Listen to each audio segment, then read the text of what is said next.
જ્યાં ભાટિયામાં ધોધમાર વરસાદથી અનેક જગ્યાએ પાણી ભરાઈ ચૂક્યા છે। ભાટિયા ગામની બજારોમાં નદીઓ વહેતી થઈ હોય તેવા દ્રશ્યો સામે આવ્યા। મેઘરાજાની તોફાની બેટિંગથી બજારોમાં ધસમસતા પાણી જોવા મળી રહ્યા છે। મેઘરાજાની તોફાની બેટિંગથી માર્ગો પાણીમાં ગરકાવ થઈ ગયા છે।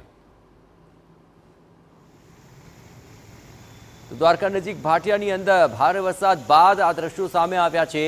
અનરાધાર વરસાદ વરસ્યો તો ભાટિયા ગામની બજારોમાં જાણે કે નદીઓ વહેતી હોય તેવા આ દ્રશ્યો સામે આવ્યા છે। મેઘરાજાની તોફાની બેટિંગ અહીં જોવા મળી અને તેને કારણે બજારોમાં ધસમસતા પાણી જોવા મળી રહ્યા છે।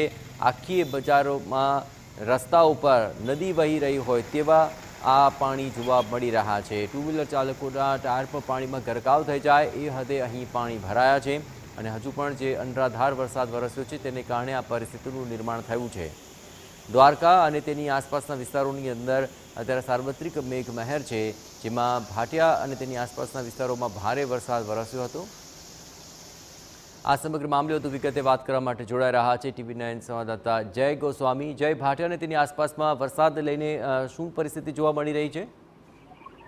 દેવભૂમિ દ્વારકા જિલ્લામાં વહેલી સવારથી જ વરસાદી વાતાવરણ જોવા મળી રહ્યું છે। તે વચ્ચે જે કલ્યાણપુર તાલુકાનું ભાટિયા ગામ છે તે ભાટિયા ગામે ધોધમાર વરસાદ વરસી ચૂક્યો છે। સાથે જ જે ભાટિયાની મેન બજારો છે તે મેન બજારોમાં નદી જેવા દ્રશ્ય હાલ જોવા મળી રહ્યા છે। 2 દિવસના વિરામ બાદ વરસાદ થતા ખેડૂતો તેમજ લોકોમાં આનંદ છવાયો છે। જી આભાર જય। તો હાલ ભાટિયા ગામની બજારોમાં ભારે વરસાદને કારણે આ પરિસ્થિતિનો સામનો ત્યાંના રહીશોને કરવો પડી રહ્યો છે। વાહન ચાલકોની ગતિ મંદ પડી છે। ભારે વરસાદને કારણે જાણે કે નદી વહેતી હોય તેવા આ દ્રશ્યો સામે આવ્યા। તો દ્વારકાના કલ્યાણપુરના ગ્રામ્ય વિસ્તારોમાં પણ વરસાદી માહોલ છવાયો છે। ભારે વરસાદને કારણે અનેક રોડ પર પાણી ફરી વળ્યા। ખંભાળાથી પોરબંદર જતા હાઈવે પર રસ્તા જળમગ્ન થઈ ગયા હતા। આ ધોધમાર વરસાદને કારણે અનેક નદી નાળાઓમાં પણ નવા નીરની આવક નોંધાઈ છે।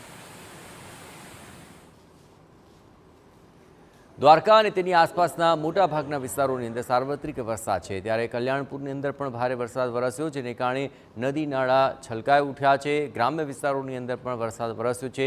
મુખ્ય માર્ગો પરથી જાણે નદીનું વહેણ ચાલી રહ્યું હોય તેવા આ દ્રશ્યો સામે આવ્યા છે। આ ઉપરાંત બેટ દ્વારકા અને ઓખામાં પણ વરસાદના અહેવાલ મળી રહ્યા છે। અહીંના મીઠાપુર, સૂરજ કરાડીની અંદર પણ વરસાદી માહોલ છે। બેટ દ્વારકાના રસ્તાઓ પર વરસાદી પાણી વહેતા જોઈ શકાય છે।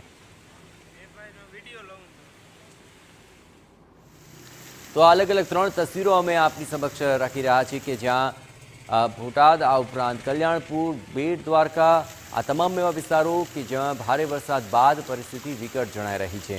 મુખ્ય માર્ગો પાણીમાં ગરકાવ થઈ ચૂક્યા છે। વાહન ચાલકો અને રાહદારીઓ તેમને આ જ પાણીમાંથી પસાર થવા માટે મજબૂર થવું પડી રહ્યું છે। હજુ પણ વરસાદની વકી છે એવી તબક્કે આ વિસ્તારની અંદર ભારે વરસાદને કારણે થયા છે હાલ બેહાલ।